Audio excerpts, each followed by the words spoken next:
Hey guys, this is Jordan with Great Western Leasing and Sales. Today we're going to be going over this 53-foot combo drop deck and talking about some of the things that you can be looking for when you're shopping for a used trailer, whether you're looking to buy it, you're looking to rent it, or even use the lease purchase program that we have here at Great Western. So follow me up to the front here and let's get started. All right, so some of the basic things here, whether you're just new to trucking or you're super experienced, is you want to be checking the very tip of the trailer, the glad hands, and your connection here. Just making sure there's no corrosion or rust or anything, and just making sure that those seals are going to hold okay, because if that doesn't work, then you're not taking the trailer anywhere. So let's move on.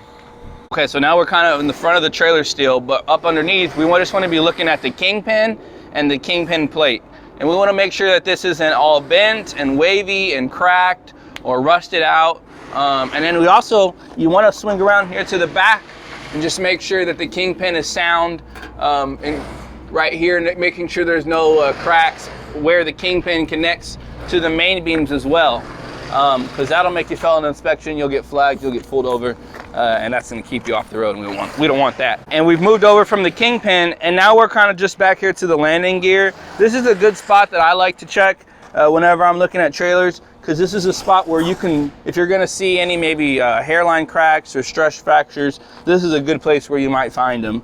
So I just kind of like to look at the connection, the weld points around the landing gear, and just making sure that I'm not seeing any cracks or anything that might, structurally the integrity of the trailer might be compromised. So we don't want that. So, and then as we move down, we're just taking an eye at the top, and then we'll swing back around and we'll look at the bottom, but we're just looking at the deck, making sure that there's no holes, and if there are any, that maybe they've been addressed or fixed.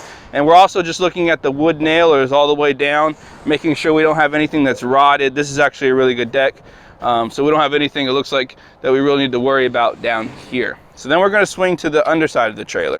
So now we're on the underside of this deck here, and we're just taking a look. Again, most of what you're looking for is just going to be cracks. And as we've made our way back, checking over the deck on the top and the bottom, we get to the tires and to the suspension and to the axles and the brakes. And here we're looking for a lot of rust and corrosion and things like that. Obviously we're looking for cracks too, but there's a lot of parts, a lot of moving parts here on this back side of the trailer. And we just want to make sure that all the hoses are connected, and that there's nothing that looks like it might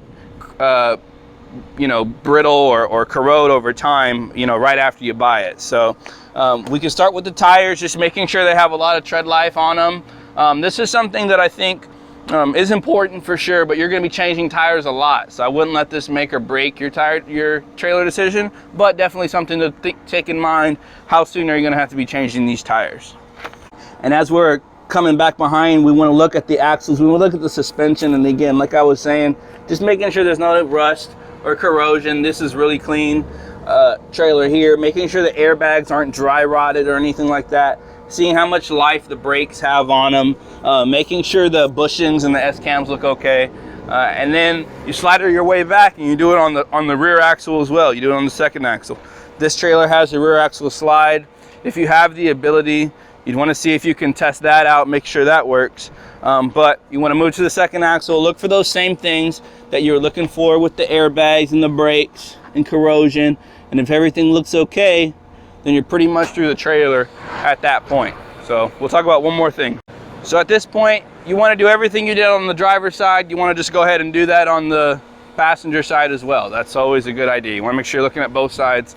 But as we're back here, I want to point out that you want to make sure all your lights are working too, if you have the ability to test that wherever. Sometimes it's out, in the middle of nowhere, or if you're at a dealer, you can have them try it out for you, make sure all the lights are working. But obviously you're going to need that to pass your inspections. So you want to make sure all those are working if you have the ability to test it.